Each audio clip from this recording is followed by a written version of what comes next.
Let's set the mood. Aw, hell yeah. Hello, my friends, and in today's video, I'm going to read you 3 excerpts that are supposed to give you a perspective of what it would have been like to be in these battles. None of these are true accounts, however, they are based on real stories. This first one will be in the perspective of an American soldier on June 6th, 1944, D-Day. The landing craft rocks back and forth, slow and heavy, like it doesn't want to be here either. The engine is loud and rough, rattling the metal walls. The smell of fuel fills your nose, the taste of salt in the air. Your hands are tight around your rifle, so tight your fingers hurt, but you don't loosen them. Nobody's talking much. One guy is muttering a prayer, another keeps tapping his helmet, like it might fall off if he stops. You stare at the ramp in front of you. Gray water, gray sky. Somewhere ahead is France. Somewhere ahead are guns pointed right at you. The boat slows.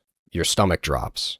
You hear shouting, orders you've heard hundreds of times before, but now they don't sound real. Your mouth is dry. Your heart is pounding, so hard it feels wrong, like it's trying to escape your chest. The ramp slams down, and everything goes to hell. Gunfire tears through the opening instantly. Sparks jump off the metal. The man next to you jerks and falls without a sound, blood spraying across the inside of the boat. Someone screams.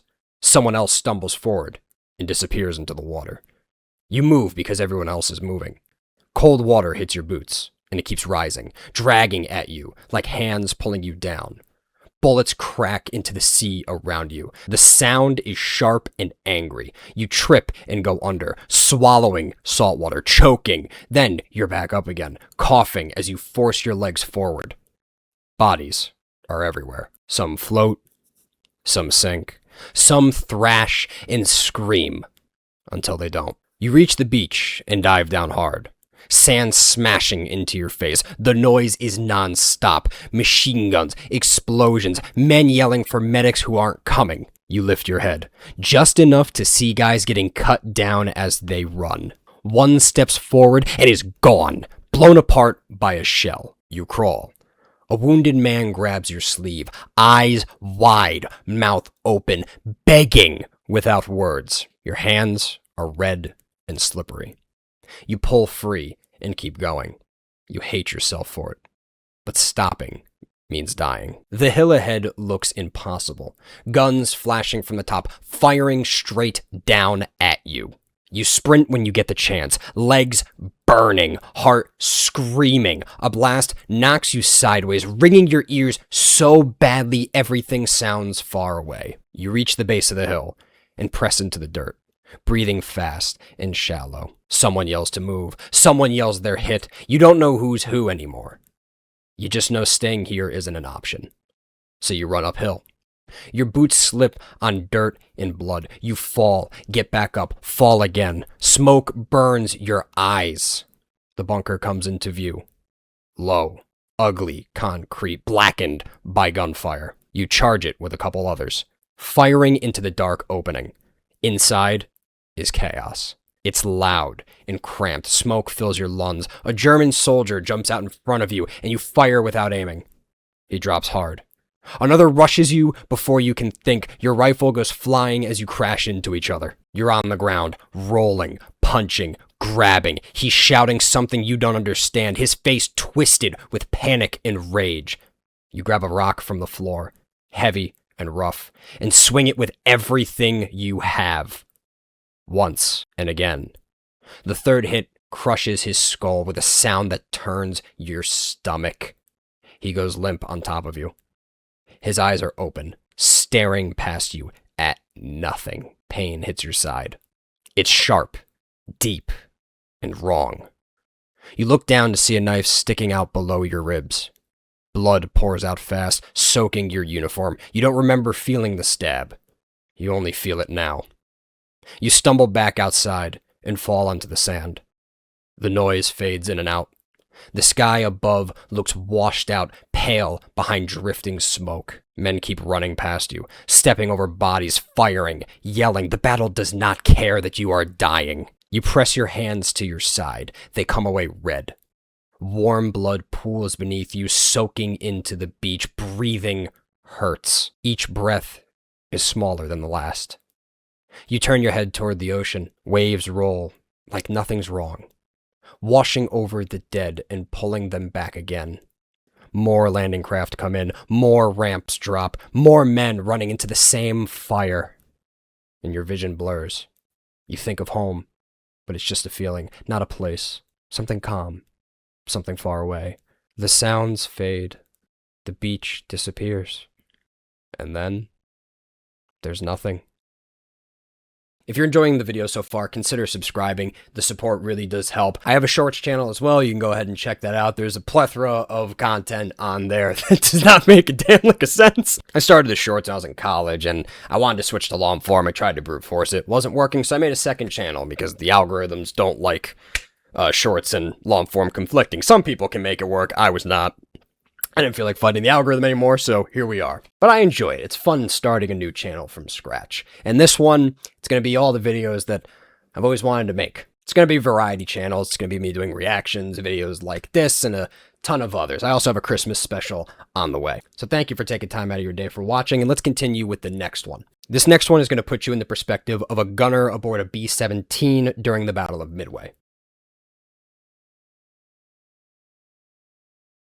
The engines have a steady roar, deep and constant, the kind that settles into your bones.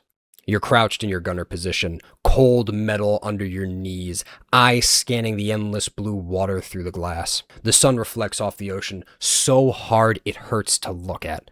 There's nothing but sky and sea, and for a moment, just a moment, it almost feels peaceful. Then the radio crackles, voices overlapping, sharp, intense, enemy contacts, carriers somewhere ahead. Your grip tightens on the handles of your gun. Sweat drips down your back despite the thin, cold air. You taste oil and metal every time you breathe.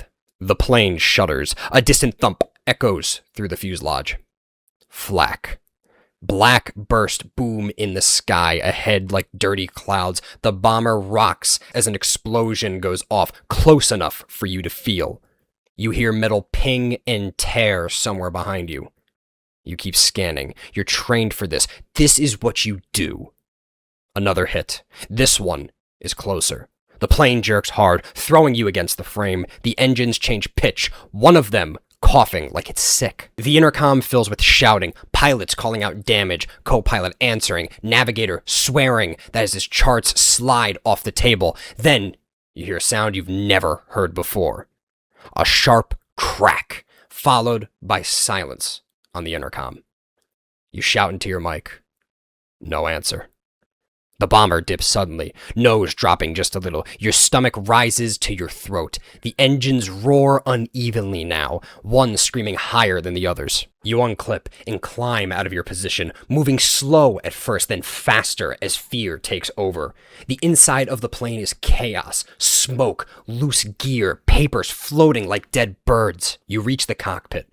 The windshield is spiderwebbed with cracks. Blood is everywhere. The pilot is slumped forward, with his head at an impossible angle. The co-pilot is half out of his seat, eyes open, not moving. Shrapnel holes pepper the walls. No one is breathing. You stand there, frozen, as if you were as dead as your crewmates. The plane lurches again, harder this time, dropping a wing. Alarms scream. The controls shake on their own. The bomber starts to turn, slow at first, then tighter, like it's falling into itself. You don't know how to fly. You don't even try. You stagger back through the plane as it begins to spiral. Gravity pulls sideways now. Loose ammo cans slam into the walls. Smoke thickens, burning your eyes and throat. You reach the hatch, hands shaking so badly you can barely work the latch. The ocean spins below you. The wind screams as the door opens, tearing at your clothes. You don't think anymore. You jump. And for a second, there's nothing. Then the parachute snaps open hard, so hard it feels like it's going to rip you in half. Your body jerks upwards, legs flailing, breath knocked clean out of you. And below you, the bomber keeps falling, spiraling faster until it slams into the sea in a burst of fire and ocean spray. You hang there, swaying. The world goes quiet, all except for the wind. As you drift down, you see the Midway atoll beneath you. Thin strips of land, pale sand with green patches surrounded by endless blue. You hit the ground hard, rolling, parachute collapsing around you. Your hands shake as you push it away. You're alive. You barely have time to understand that before the sky fills with planes once again. American dive bombers roaring overhead, screaming down from the clouds. You watch stunned as they peel off one by one, diving straight at Japanese carriers offshore. Bombs start to fall, only a few at first, but they start growing in number fast. Then the first one punches into the deck of the carrier. Then another. Fire erupts, black smoke pouring into the sky, explosions tearing through the ships, flames racing across the flight deck, planes burn where they sat, and you can feel the heat even from the shore. The Japanese carrier, the Kaga, lists hard to one side as more bombs hit it. The deck disappears under the fire and smoke as you watch men by the dozens jump into the sea. The ship keeps burning and rolling, dying. Right in front of you. You stand there with the sand under your boots and the smoke rolling across the sky, and it hits you all at once. You're not a part of this anymore. No gunfire, no engine to listen to, no orders coming from the headset. The battle roars around you without asking for your permission. Planes scream overhead, bombs fall, ships burn, men die, and you're just watching it all happen. Alive. By accident.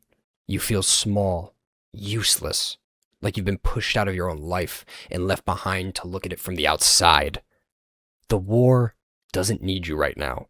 You're just a man standing alone on an island, staring at the sky while history tears itself apart in front of your eyes.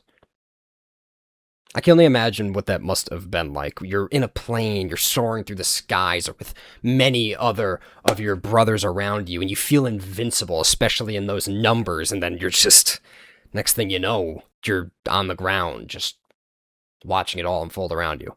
I had a great-grandfather that was in the Air Force during the war, like many people probably had, but when I was able to know him, he had dementia, and I couldn't ask him what it was like then, and odds are it probably would have triggered a really bad memory. But I love picking people's brain apart. To pick his brain, there was no brain left. It would have been amazing to listen to. And again, thank you so much for sticking around this long. If you're enjoying it, please subscribe. I would really enjoy the support. It just allows me to know that all of the time I am dedicating to this is worth it, because we only have so many hours in a day. Thank you so much for your time. I hope you are enjoying it, and let's get on to the next one. Now, this reading puts you in the perspective of a chef below deck when the bombings of Pearl Harbor begins.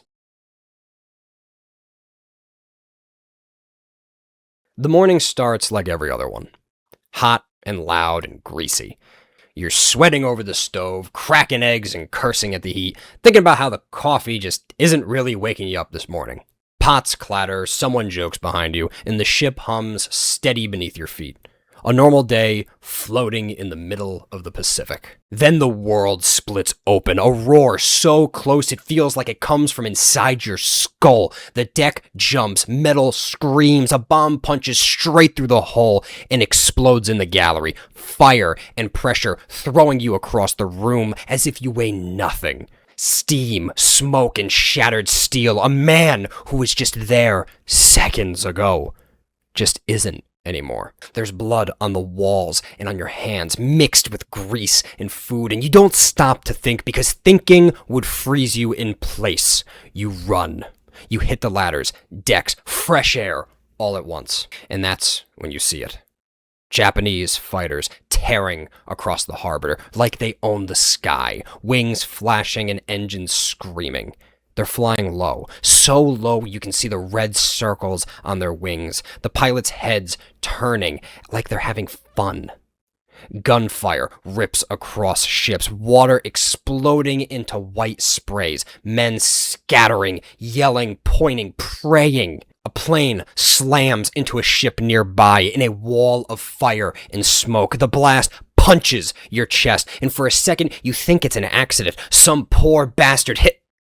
But then you see another plane as it dives, deliberate, fast, straight into the steel hull of another ship. Your stomach drops. You've heard the stories. Crazy talk, suicide pilots? You never believed it. And now you're watching it happen. Someone screams to abandon ship. Another explosion rocks the deck. You hear a plane roar overhead, close enough to feel the wind from it. And then suddenly, the men around you jump without thinking. You jump too. The water hits hard, knocks the air out of you, burns your skin with fuel and oil floating on the surface. You breach the waves, coughing, and the deck behind you is already on fire. Flames crawl across where you were standing just seconds ago, and you realize you were right to jump. That relief lasts about a heartbeat. A fighter passes overhead, guns blazing, bullets chew through the water around you. Men are hit mid-stroke, jerking, and then vanishing under the surface in a cloud of red. Someone next to you screams once and then doesn't move anymore. You try to dive, try to disappear, but the water, it feels thin, useless. The plane passes, and what's left of the men around you is quiet. You're breathing hard, choking on smoke and oil, when you notice your ship is listing. It's turning, slowly, heavily, and wounded, rolling on its side like an animal giving up. It's the closest thing to you that's still floating, so you swim for it, arms burning and lungs screaming. You reach it just as it settles over, steel groaning loud enough for you to even hear it underwater. You climb onto the bottom of the capsized hull with a few others, slipping on the wet metal, hands shaking. The world feels upside down now. You didn't even think Japan would dare to attack American soil, but here they are. Smoke drifts across the sky. The water is on fire. And then you hear a faint bang. At first, you thought another bomb had struck the ship and that your hearing was damaged. But your ears were sound. Bang. Another light bang. Almost like tapping, muffled and desperate. It wasn't coming from the sky.